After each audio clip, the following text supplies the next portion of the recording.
Hello everyone, good morning, good afternoon, good evening, wherever you are in the world. For me it's the afternoon in Brazil. So today and this whole week I want to come on live and talk to you about the main blockages that I see in dating. When you are single, when you're trying to meet someone and to create a relationship, why it's not working. We want to understand the main blockages, and I see 5 of them. So I'm going to talk about each of those blockages, each of those issues, each day this week. And of course, we're not going to stay there. We're also going to talk about how to overcome these issues. What are the ways, what are the solutions to tackle those obstacles and to move past and to go towards meeting your person. So yes, every day, 1 point, 1 problem, 1 solution. So having been in this path of being single and trying to create a relationship myself, I know how difficult it can be. I know how challenging it can be to meet people in general, to meet people that are available, that are into you. I know how much you can waste time and energy in this process and how it can affect us in general, like in our life in general. And I know also from the women that I work with is one of the main questions is why it doesn't work, why this issue keep happening. So having clarity is so important, and this is why I want to be talking about this today, because when we don't know, also it's creating a lot of confusion and we don't know what to do. We're stuck, we're feeling like powerless. So the idea is for you to be very clear on what is the blockage, what are the blockages that may be affecting your love life, and how to move past that. I want to demystify this and I want to clarify things for you. I want you to be very clear about what the blockages are. So I've learned in the last years that I've worked in love coaching hundreds of women, listening to them, that the problem is overall always the same. And the solutions are quite simple. There are solutions that can make meeting your person actually simple, more simple than we think. So today I'm obviously talking more specifically to people who are single, women, men, but people who are in relationship might also be interested, because I'm going to be talking about basic human functioning, relating, relationships. So let's dive into it. So the main overall problem is that we approach and we live our relationship from an unconscious, unintentional, and sometimes it can also be unsupportive way. So I call this our relationship blueprint, our operating mode, if you want, that we have in our relationship. So in general, we are not neutral as human beings. We are completely conditioned. 95% of our mind is subconscious. So there's a lot of things happening underneath that we are not aware of. So the way we see the world, the way we act, the way we react is based on our past experiences, is based on what we believe in, is based on what we expect to happen, it's based on what we tell ourselves. So we have this unconscious filter, this reading grid that of course we bring into our relationships, so that influence how we see things, how we interpret things, and then how we respond, how we react. So this conditioning comes mostly from early on in life, when we are little child, from our parents or primary caregivers, the way they loved us or the way we perceived they loved us, the messages, implicit or explicit, that they taught us. And at the time, yes, we have our brain being built up, our nervous system growing. We're not fully mature, so whatever events or situation that happen can impact us very strongly, can leave an impression on us. Then, of course, as we go on in life, we have partners, we have friendship, but let's talk mostly about past relationship can impact us a lot. If we feel we got our heart broken, we're going to bring this into our next relationship. If we feel like we broke somebody else's heart, maybe we're going to carry some guilt or shame around that, and we're also going to bring this in our relationship. If we start having one similar situation, another similar situation, maybe we start building bridges in our mind and believing that this is normal, right? And then also we have the societal, the culture conditioning. You can think of the fairy tales that if you were maybe told as a little girl. Today we have Hollywood or Netflix that influences us on how we perceive relationship, on how we perceive dating. So all of these influences, yes, they influence us. They create some beliefs about love. And sometimes also they create deeper things, they create wounds, deeper wounds. There are two main wounds that I see over and over again in the love coaching that I do. One is a set of wounds and belief around yourself, about yourself being unworthy of love. So of course it's unconscious, you don't necessarily have this in your awareness, but the idea that you're too much, you're not enough, you're not lovable, you don't deserve to be loved, these sets of beliefs. And that is more related to you, insecurity about yourself. And then you have another set of belief about love in general, about being close to someone, about being intimate. That feels terrifying because you're going to end up hurt. So when you have one or both of these wounds in the background, then as you grow up, you have mechanisms that get put in place, like protective mechanism. You develop ways of thinking, patterns of thoughts, patterns of behavior that are just trying to protect you. But so there's a sort of invisible construction that is building up in your mind, in your nervous system, and that leads to a certain outcome. And you bring all this, those patterns, those beliefs, those wounds, you bring them as a baggage in dating and then in your relationships. The relationship are going to activate this part of us that are wounded, that needs to be healed. When people are going to push our button and this is going to come into the light. And so whether we have one or both of these wounds about being worthy, unworthy of love, or about being terrified of love, this is going to affect our relationship in different way. The first way is it's going to influence who we attract as partners. So if it is more unsupportive, we're going to end up attracting people who are not available, who are not into us, with whom there's little common things like there's no possible future, people who are maybe not treating us well, people who are not choosing you. So these are all the types of category of people with whom it's not going to work, and that's going to be very painful to be in those relationships.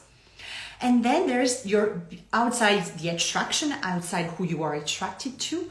Then there's how you behave in relationships. So when you have those wounds, those patterns, you come into relationship and you maybe going to distort the reality. You're going to interpret what is happening through that lens, and you're going to see them so that it matches your beliefs, and or you're going to provoke those dynamics. And the idea is to unconsciously repeat some sort of scenario that you're familiar with, that you're like, okay, this is the normal, that these sorts of things are happening. And it's, yes, but it's not supportive. It's not what you want. So some of those sabotaging, what we can call sabotaging behaviors are, for example, you getting attached super fast. Ignoring any red flags when you're dating. It can be you finding one person and then obsessing about them, chasing them, and then they end up running away from you.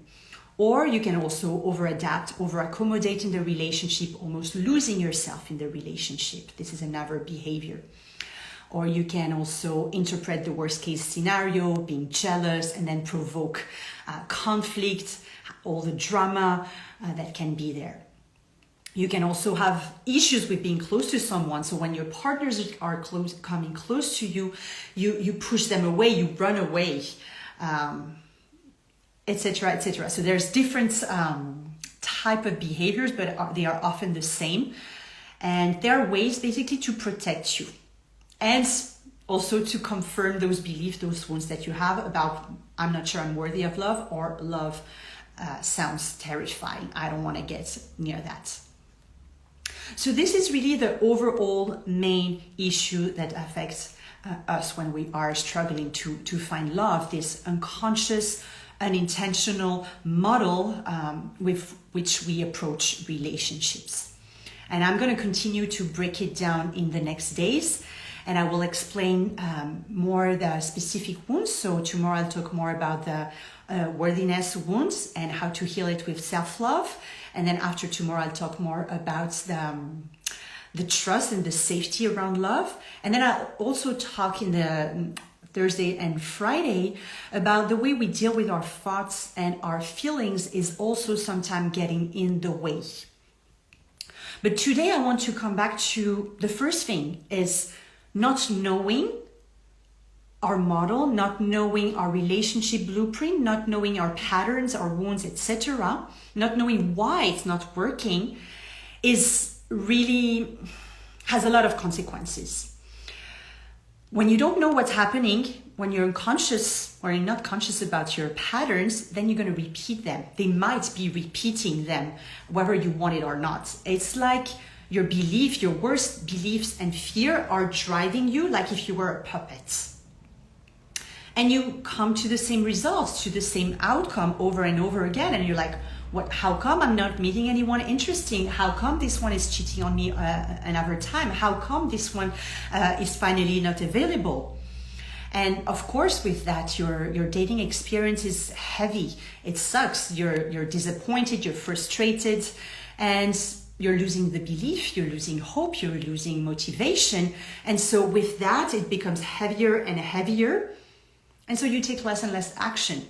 So it's like a vicious circle that you're trapped in, and it takes you longer and you push it away. And yes, you numb your desire. You go to Instagram or Netflix or whatever is your favorite coping mechanism not to deal with this desire that is there, but that you don't know how to deal with.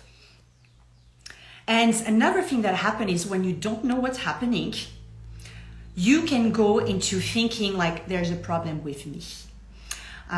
You can feel doomed, like, oh, it's not meant to be. And this is like very heavy to be in this role of like powerlessness. And or you can be more in the blaming situation when you're like, okay, it's because of this place this city I'm living in, there's no good partners there, or it's because of this group of people that I'm dating. So you're looking for the problem outside of you. So of course you have no grip on solving it, on making things happen, because you're looking outside, or you're forgetting that you have some power, that you can actually change things. So now that we know the big problem, and that we know that not knowing what the problem is another layer to the problem, let's go into the solution. So the solution is to rewire, change your relationship blueprints, your operating mode, how you perceive things and how you act in relationship, so you can have the foundation and create the relationship that you want. We don't have to live based on our past conditioning. We can actually recreate our conditioning. We can change how we see the world. We can change what we think. We can change how we feel. We can take action from that new place, and we can create what we want in our life.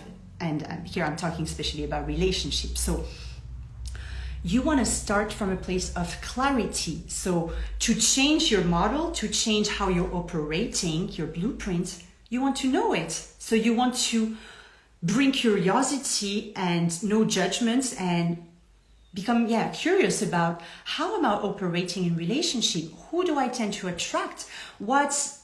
How do I react? What triggers me? When I'm triggered, how do I react? How do I respond?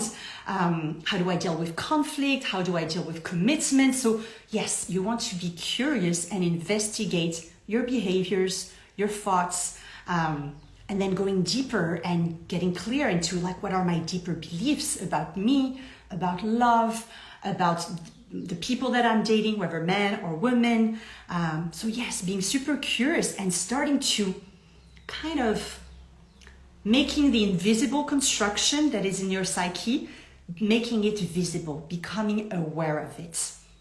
Because most of us, we are not aware. We can catch one of or two of those things, but it's really a never-ending journey to come and unpeel those layers and just starting to see them, right? And seeing them for what they are, a mechanism that gets put in place to protect us, really.